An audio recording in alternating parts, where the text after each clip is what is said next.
Assalamualaikum warahmatullahi wabarakatuh, and good afternoon for viewers in Malaysia, and good morning for viewers in Europe. Alhamdulillah Rabbil Alamin, wassalatu wassalamu ala Rasulil Karim wa ala alihi wa sahbihi ajma'in. Today, we mark Palestinian Prisoners' Day. This is a day that calls us to listen to the voices of those behind bars. Palestinian prisoners are not just numbers or headlines. They are writers, thinkers, parents, students, human beings whose lives have been shaped by imprisonment, sometimes decades, and whose words carry the weight of a lived experience under occupation. Their stories are acts of resistance. Let us watch a short video and some photos regarding this.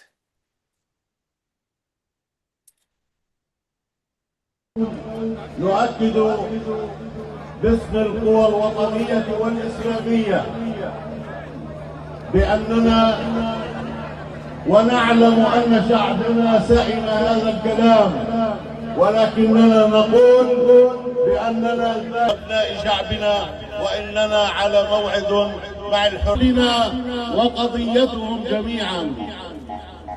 صباح الخير يا من حملتم اليوم في صدوركم ورفعتم عاليا بقبضاتكم.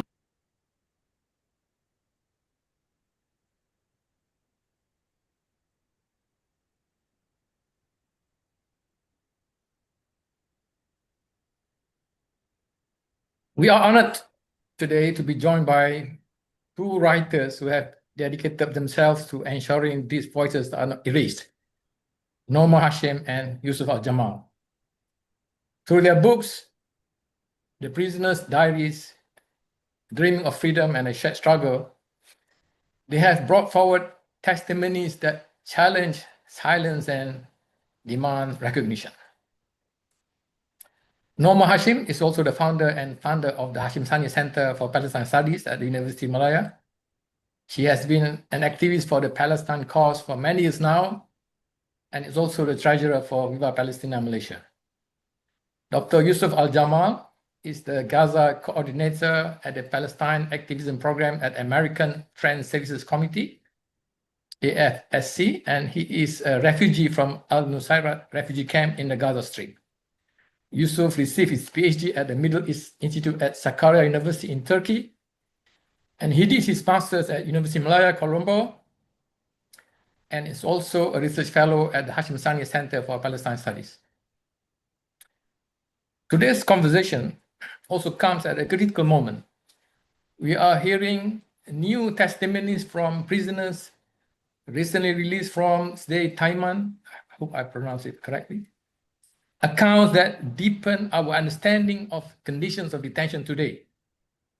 At the same time, there are growing concerns about legislation that could impose the death penalty on the Palestinian prisoners, an escalation with profound human and legal implications.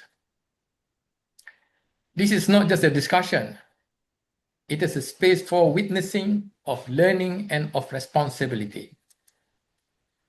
As we begin, I invite you not only to listen, but also to reflect on what it means to carry these stories forward and what action they demand from all of us. Thank you to all of you for being here. So now let's begin our discussion, and I want to ask Norma first. You've both committed yourself to documenting Palestinian prisoners' voices across the prisoners' diaries. The book Prisoners' Diaries, Dreaming of Freedom and a Shared Struggle. These are the three books which you work on. In this moment, can you please share with us all, why is this work not just important, but also very urgent? Go ahead, Norma. Hi, Assalamualaikum. Good afternoon and to everybody. Yes, I first came across the issue of Palestinian prisoners in 2012. I had started a library in Gaza called the Hashim Sani Library 15 years ago. And one day, a director of the library sent me a copy of a collection of stories of prisoners who had been released in the Gilad Shalit exchange in 2011. And to me, as an outsider, non-Palestinian, it was the first time actually I heard about Palestinian prisoners. So I can imagine, I thought at that time that nobody else would also know about this, who are outside of Palestine. Of course, the issue of prisoners, every Palestinian is affected by this issue of imprisonment. Almost every Palestinian will know someone, whether it's a family member or a relative or neighbor who has been in prison, especially those in the West Bank. I mean, it continues to this day as well. So when I looked at it, when I first looked at the stories, I felt like surprised. I didn't know anything about it and how they were treated. So anyway, so this is the first book that came out, The Prisoner's Diaries. It came out in 2013. It's also how I met Yusuf. Yusuf was a translator of the stories, as well as our late friend, Raid Kadura, who was killed in this genocide. Why does this work matter? It matters because, now people are talking about Palestinian prisoners more, yes. So they're often spoken about, but we rarely hear from them. Do we hear what they tell us? No, because, we don't see any pictures in prison. Of course, everything's kept, behind walls. So what we need to hear these stories, it definitely, what we've tried to do with these three books is that we want to create space for these prisoners, for their voices to be heard, to exist without any distortion or any interference. So we want it to be as it is or what they tell us. This urgency of documenting the stories also is because, as you know, with this genocide, it's just part of that long-term plan to ethnically cleanse the Palestinians. And the stories are also very important to document and archive. We don't want any erasure. We need to document it, get it published on paper so that later people cannot deny it, people cannot erase it from the internet. And we don't want to, for too long anyway, we've heard just the Western narratives of what Palestine is about and what Palestinians want. But it's time that we heard from the Palestinians, and this is why the work is important and it's urgent, especially with this genocide. It's more intense now, ethnically cleansing and killing the Palestinians. So that's what it is. Thank you, Rama. Yusuf, you want to add the centrality of this issue, Yes, the urgency? Since 1967, about 1 million Palestinians have been arrested by Israel. And this is a big number if you look at the number of Palestinians living in Gaza and the West Bank. You're talking about 25% of people, if we consider the population density in Gaza and the West Bank, who have been arrested by Israel. 1 million is a very big number. The population of the West Bank is 3 million, and then you have 2 million people in Gaza. We're talking about 5 million people. And to realize that there are 1 million people who have been arrested over the years is a very big number. As we speak today, there are 9,300 Palestinian prisoners arrested by Israel. Of them, there are 84 women. I think these are very important statistics. 350 children, 3,532 administrative detainees, and we'll talk more about administrative detention, and 1,251 prisoners from Gaza, 89 Palestinians who have lost their lives since October 2023. This is also a big number. It speaks of the reality of torture, and of them are 52 from Gaza. Israel still holds the bodies of 97 Palestinian prisoners. So it's not only that they detain them, but even when they lose their lives in jail, they still keep their bodies. And there are 1,200 Palestinian prisoners who need medical attention, 116 who are sentenced to life. So you have a million story here, and these stories would have been undocumented, unreported, if we did not interview these Palestinian prisoners. Similar to the stories of Nakba, catastrophe of 1948, much of this generation is gone today. And we've lost millions of stories with people who lost their lives, who witnessed Nakba, but their stories were not documented. As Norma said, documenting these stories is very important, especially with the genocide taking place today in Gaza. So storytelling is very important, and storytelling allows people to connect with these prisoners and relate to their experiences. For example, speaking in today from Belfast, and we've done a book on hunger strikers in Palestine and Ireland, and the stories read the same. The stories of hunger strikers in Palestine and Ireland um, read the same. And as our book cover says, each block, Nafha, and Arma, one struggle. So these stories, people connect to these stories, especially here in Ireland, and but also elsewhere in the world. And this leads to action, and this also leads to translations, more translations of the book, and other books that we've worked on are taking place, and this means that this literature will be available to many people all over the world. Thank you, both of you. Now, from your opinion, both of you now, if you can respond, what truth emerged from these stories, which the mainstream narratives may have ignored? It just shows that the prisoners are humans. The stories are meant to humanize the Palestinians, because too often they're also just regarded as statistics and written off as terrorists. And actually, I was quite shocked to read an article in the Singapore Straits Times last month, and it was totally focused on how letting Palestinians come to Malaysia and Southeast Asia is a security risk for the region.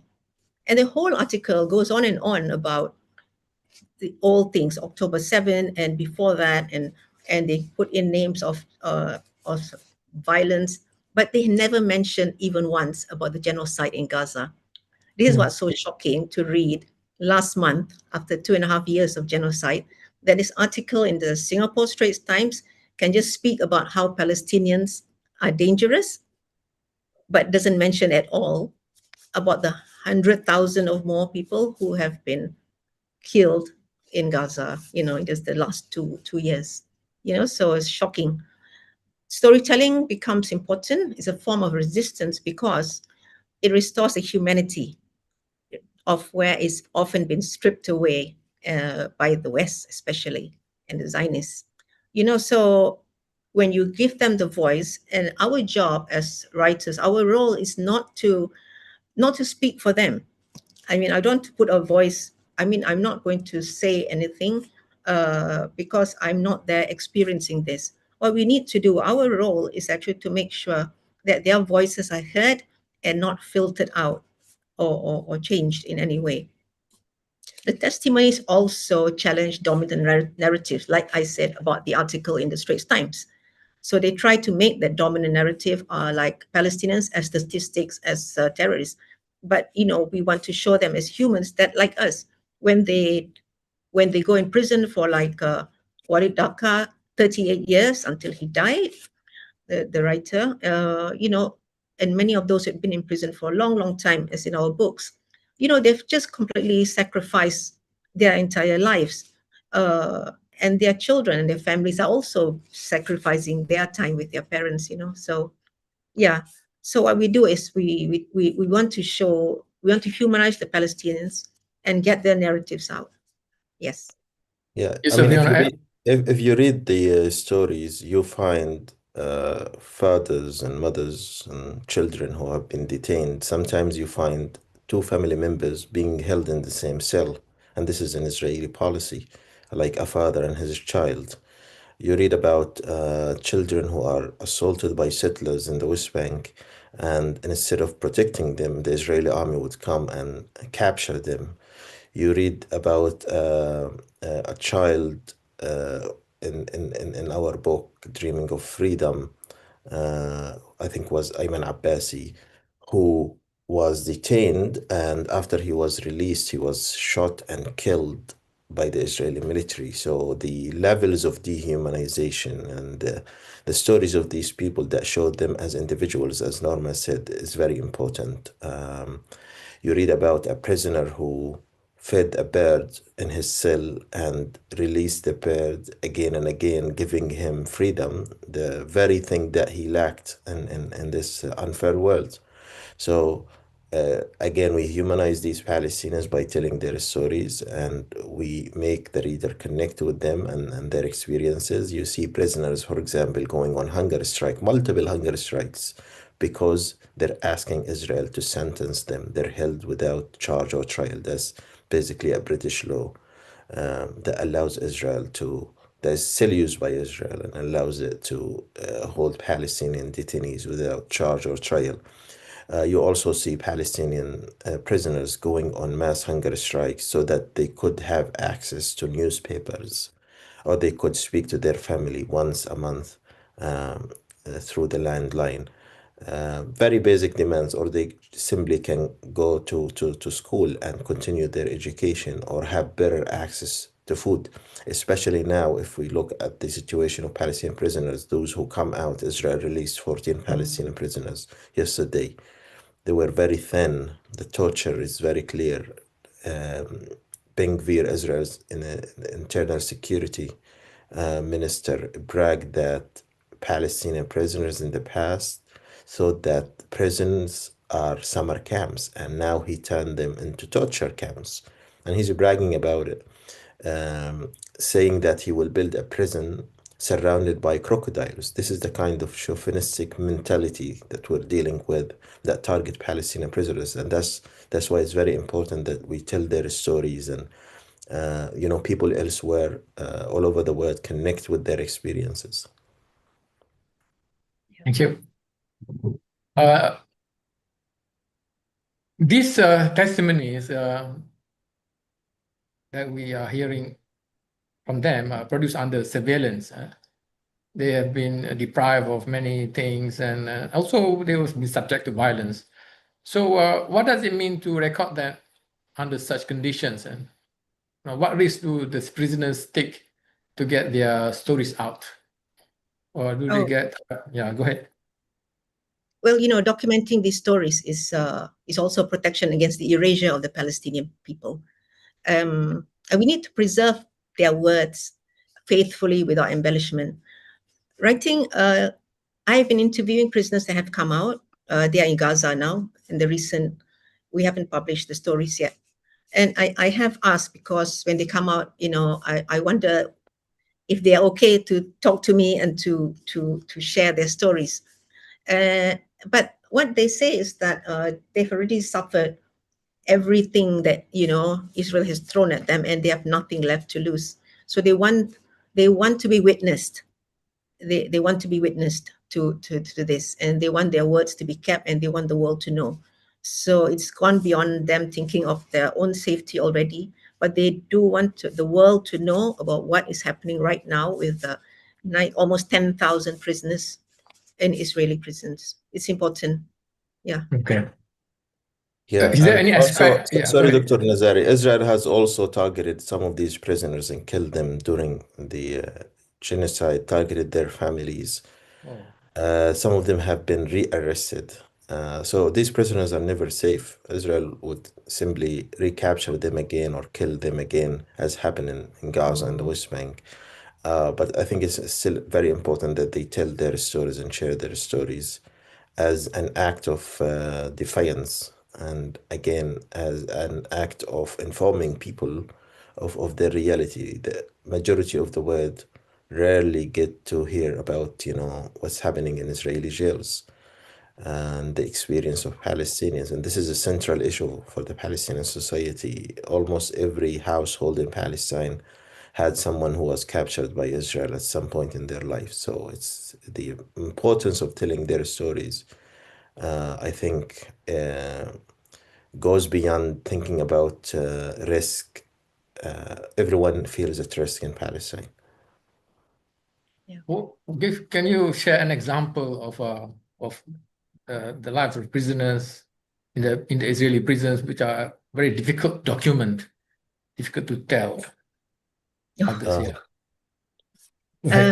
We're talking the recent ones because what we have documented in our 3 books, although very sad and very bad, the ones that I have gathered in the last year, of the most recent one is just totally horrific. It is just so brutal, so violent. I can't explain, or I cannot fathom how evil people can be. One story I can just read here. A person who came out, he said that when he arrived at Sidi Teman, for instance, an iron rod was put in his ear, making him permanently deaf, damaged his hearing permanently. When he reached the interrogation cells, all 20 of his fingernails and toenails were removed. The body was burned with hot water. He was branded with an iron metal thing. Brutal beatings until, they were bleeding. And this is just one person. It can be even worse, and sometimes I just can't even speak about it. It's just dreadful. They see people, their fellow prisoners, dying in front of their eyes, being killed in front of their eyes as well. So these are what you call institutionalized torture. Yeah, the whole, I call it concentration camp of Timan was established to accommodate the big numbers of Palestinian prisoners who were taken from Gaza. So Israel's prisons were over populated because of the huge number of people they've taken from Gaza. And it's in the middle of the desert. No one knows what's happening there. It's surrounded by, fences and military. CNN tried to go there, they couldn't. But there was an image that was leaked from the prison, and it was blurred, but the family of the prisoner, Ibrahim Salim, was able to identify him, and he happens to be my friend's brother. He was released 8 months after he was detained by Israel. He was never charged. Again, the same story. He was tortured, deprived of food.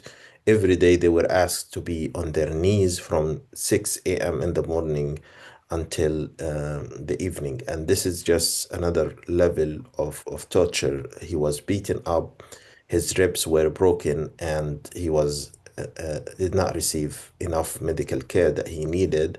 And not only this, he was also raped.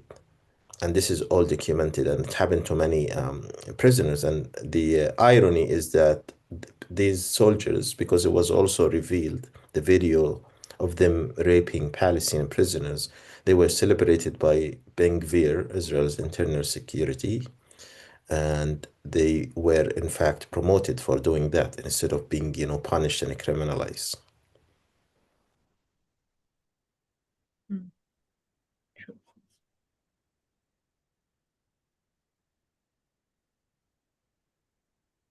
Nazari, you're muted.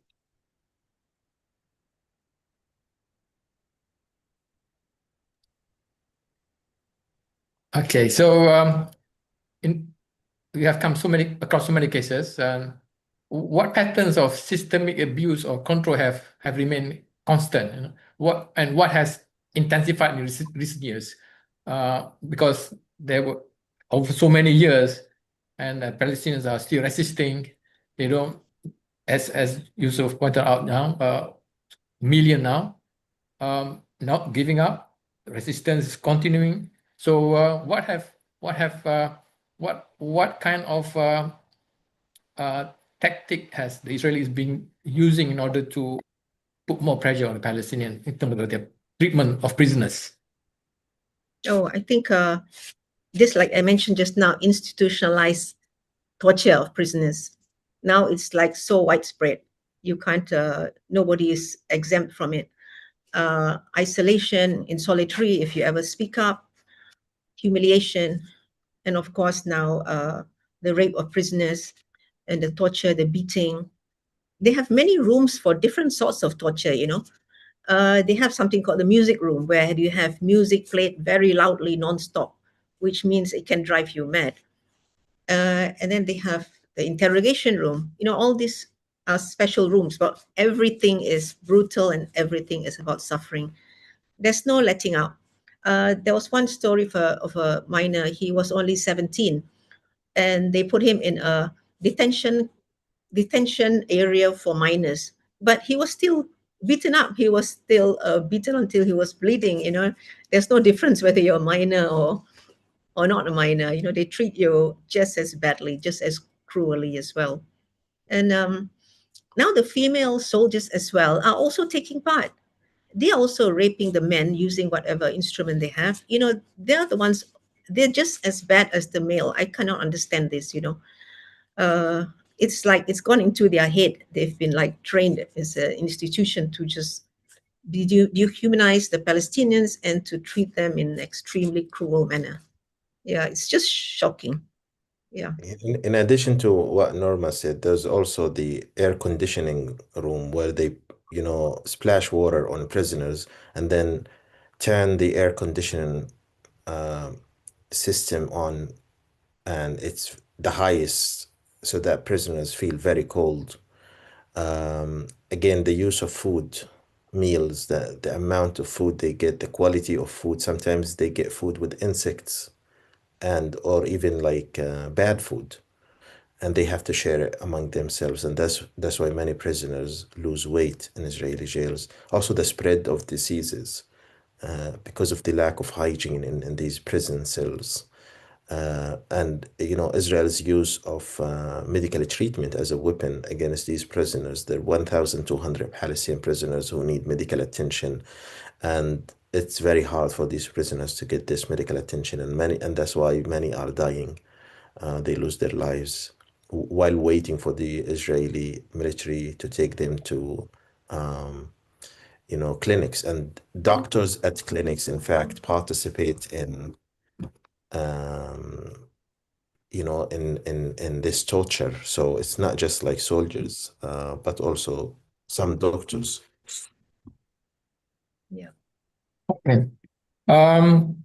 Just now you mentioned about these prisoners who were in this prison, the Taiman. What are the testimonies that the world urgently needs to hear from them, which they may have not, the world may have not heard before? What do you want to tell the world about the accounts of these prisoners that have just came out from these prisons? Actually, the testimonies are deeply disturbing, deeply disturbing. I mean, it's shocking how these things they're breaking international law, they're breaking all sorts of laws. And with the children also, when you torture them, you beat them up, this is in violation of the Convention for the Rights of a Child.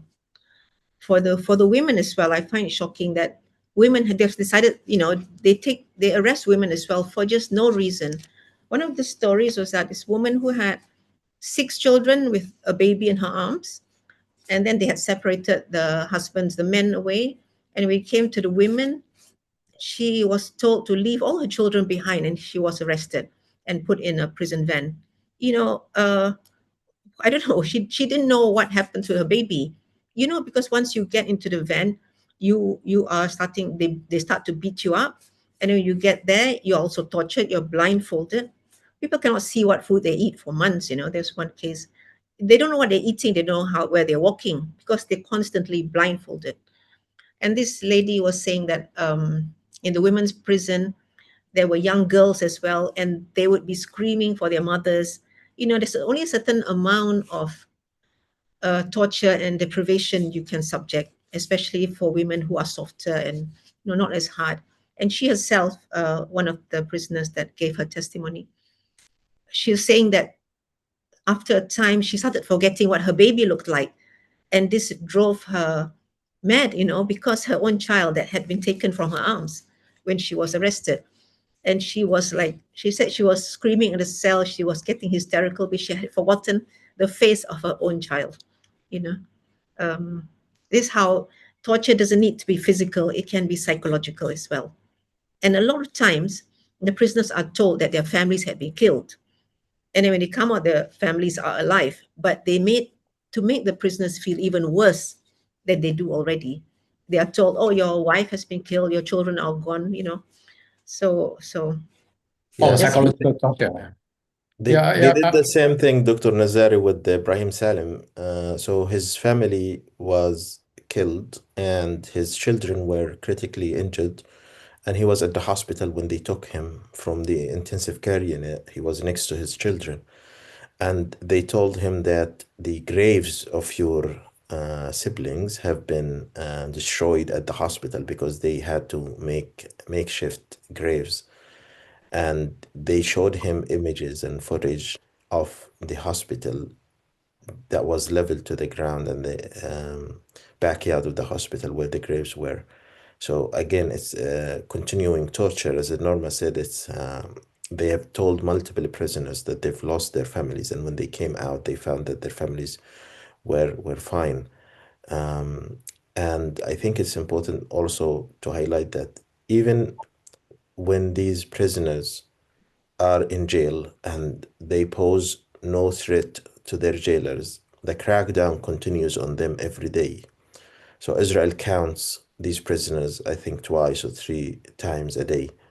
And sometimes they break into their cells, they destroy their belongings, they assault them and beat them. And even those who get assaulted, they never get a treatment at the clinic. And many don't want to go to the clinic because doctors there are equally merciless. And I was speaking to a friend of mine from the West Bank recently, and he returned back and he told me that he was on his way from another city to go back home, and a group of Israeli soldiers took them, detained them for the whole night. And when one of them said, I need medications, the officer decided to take this particular one and detain him. And he said, I'm taking you to the clinic. And he hasn't returned back since then, and he's placed under administrative detention, and they did nothing. And the only reason my friend came back is because he said, I do not need medication. So this is the kind of, treatment. And this is someone who did nothing. He was just going back home. Imagine if it was someone who was captured from Gaza or was involved in, for example, resistance against Israel, the punishment would be higher, much higher. Yeah, yeah. yeah. Our what we want to do, we don't want to sensationalize the accounts, but we want to record them accurately to make sure that there's a record of all this treatment and this torture. Later, it can be used against the Israeli soldiers. You hope. What is the most, maybe you want to share with the viewers, the most shocking story that you have heard in recent months from the prisoners? Anything that really shocked you?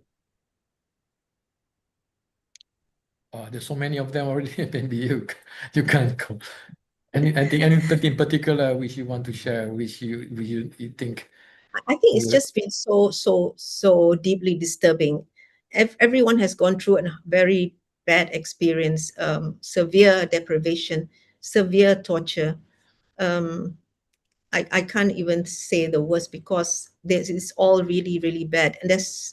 And the rape, the women and the men, female soldiers, males, it's just disgusting and horrible. Yeah. Yeah. I've heard stories of people who had injuries when they were detained, and their injuries were used against them, and they were tortured using these injuries. The Israeli soldiers would, press against these injuries in order to cause pain to them, or use, metal bars to hit them, especially in areas where they had injuries, so that the situation gets worse. And again, this is also a documented practice. and there is no treatment. It takes months and months to be transferred to a clinic, and transferring you to a clinic will not guarantee treatment. Also, Okay, when they come from mhm. prison, we've had prisoners who come back and they're not the same person anymore. They come back with amputations. They come back blind, with broken arms, and like the other story, deaf. So these are permanent injuries as well. Yeah. So as we know, we were listening just now to the stories of the prisoners. What about the families and the communities? How do they suffer from all this? Can you describe to us from the family's angle? The ones now in Gaza, prisoners' families, they are left to be very poor and in need, because, and also sometimes when people know that this family is the prisoner's family, they would also be afraid to be close to them, because Israel kills prisoners and prisoners' families as well. There's a huge impact on the families who are left behind. And of course, in the other books that we did, where the prisoner has been in prison for decades, 10, 20, 30 years. Can you imagine what it's like? But I find the mothers, the wives, they are really still very loyal to the men and the family who are in prison. In fact, in Gaza, there's the Red Cross. Yusuf first told me about it, where families of prisoners, mothers would assemble every Friday, is that right, still, at the Red Cross, Yeah. to demand better treatment, to demand visitations, because being in Israel also means the families cannot visit the prisoners. So every Friday at the Red Cross in Gaza City, there's an assembly of mothers and families demanding for rights for the prisoners. Is that still going on, Yusuf? Yes, it's every Monday, and it's still going on. And of course, because of the distraction and displacement, the intensity of these protests have decreased. But I'm sure there is a protest happening, for example, today, because it's Prisoners' Day. Also, there's another aspect that, so as Norma said, there is no visitation whatsoever for prisoners from Gaza. So let's assume that someone was detained 2 years and a half from Gaza. Their families haven't seen them, and God knows when they're going to see them again. There's also uncertainty because there are 3,000 missing Palestinians, and families do not know, cannot tell whether they were killed, they're under the rubble, or they were captured by Israel. There is no transparency from Israel's side on the number and the names of Palestinians they hold. And again, the risk associated with being, family of a prisoner, uh, and also the fact that many of these prisoners were the only breadwinners for their families. So now their families need them. They're struggling, and then we have starvation in Gaza. We had it for a long time, and so they need them to be next to them during these difficult times of displacement, but they're not there. So how do the families cope and survive when the breadwinners are in prison? How do they survive? And For that's why we have salvation in Gaza. They survive on aid, and maybe their extended family members in the community who try to support them. But everyone in Gaza is also busy with their own survival and their need for food and water. So it's very difficult for families who do not have their, fathers and brothers next to them.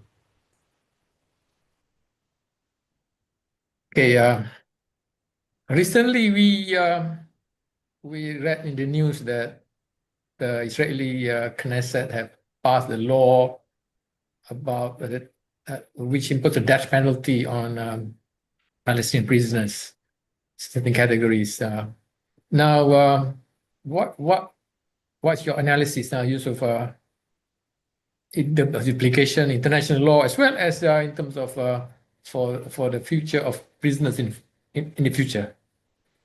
So this law doesn't target prisoners who were detained before the passing of the law. It will target Palestinian prisoners who will be arrested now on.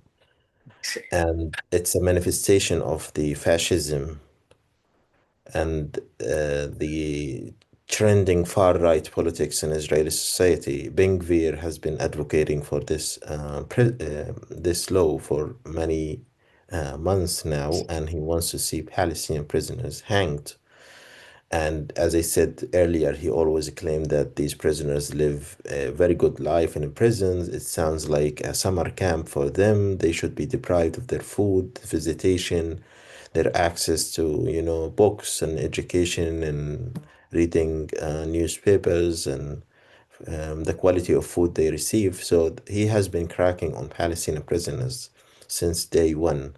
And he keeps, shooting himself, um, like shooting videos of himself going to cells and attacking and assaulting Palestinian prisoners. There is a famous video of him trying to humiliate Palestinian prisoner Marwan Barghouti. So this is the kind of mentality we're dealing with, and and of course those who raped Palestinian prisoners and tortured them and killed them were celebrated and promoted by Ben Gvir himself, who is a convicted criminal. In the past, he faced criminal charges, but now he's the Minister of Internal Security in Israel. Um, and I think this is a dangerous law. Israel has been violating the rights of Palestinian prisoners for many years, but now it's legalized.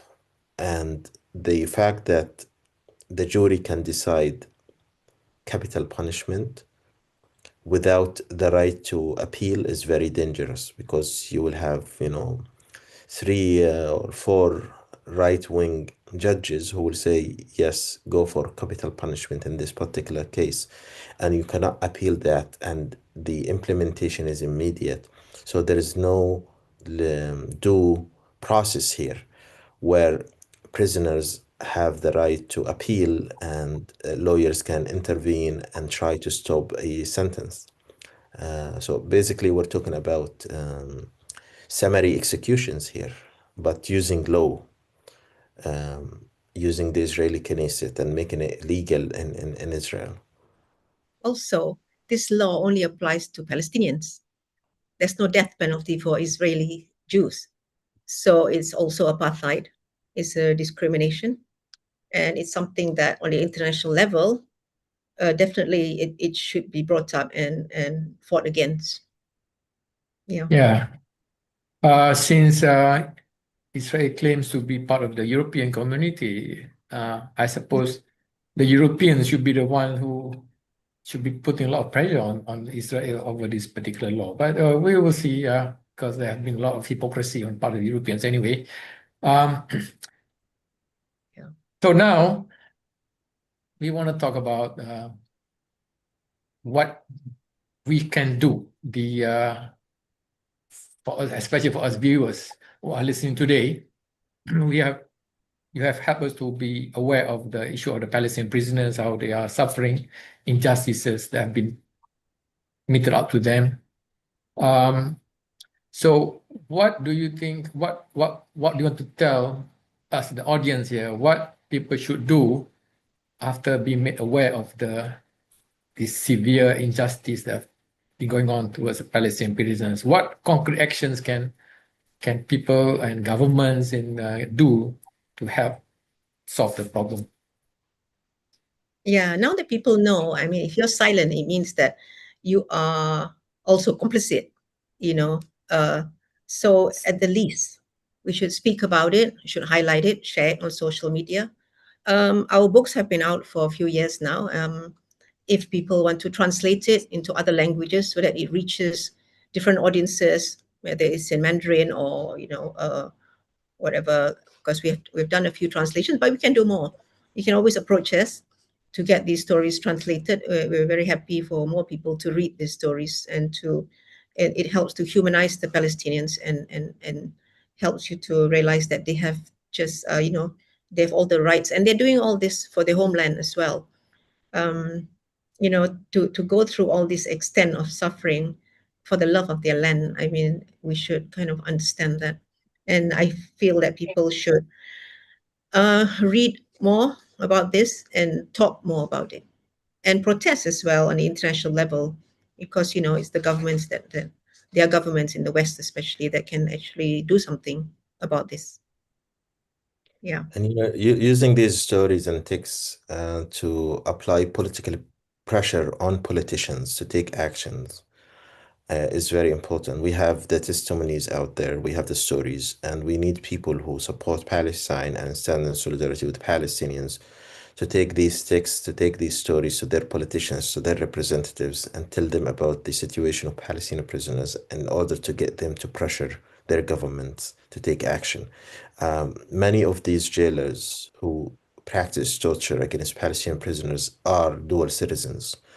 So I think this is also another legal front where action should be taken against them in their countries outside Israel to make sure that they're not involved in human rights violations.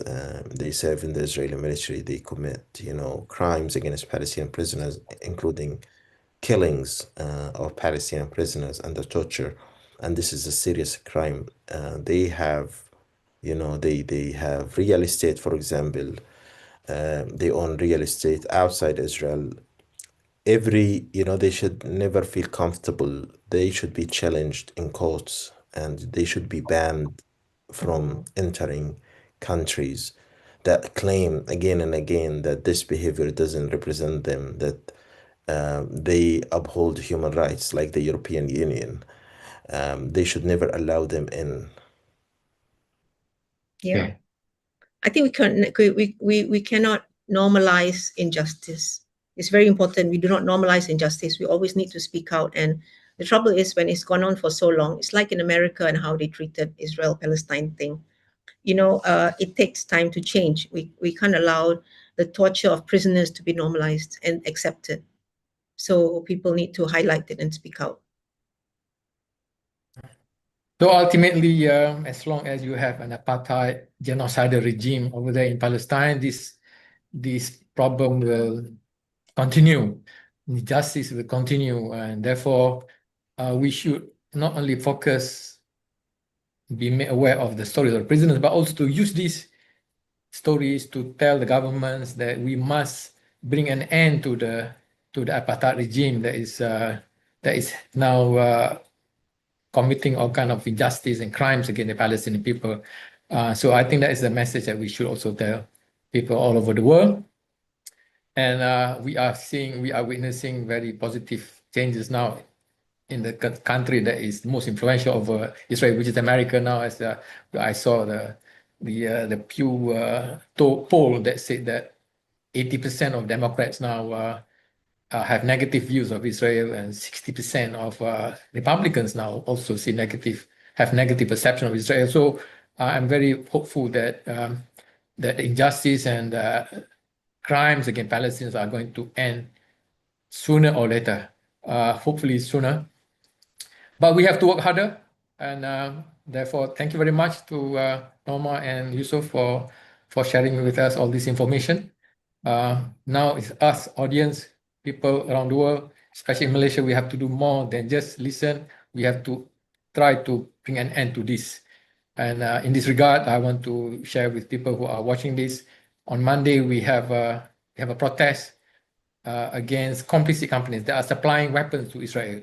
They are here in KL. They're going to be part of an exhibition. They shouldn't be here in the first place, right? Because they are complicit. They are contributing to the crimes in Palestine. How can they be welcome here in Malaysia? So we should protest against their presence here in Malaysia. That's what we need to do in order to stop the injustice that's ongoing in Palestine now. Thank you again to Norma and Yusuf. Thank you to everyone. Inshallah, we'll see you again in the future. Another webinar.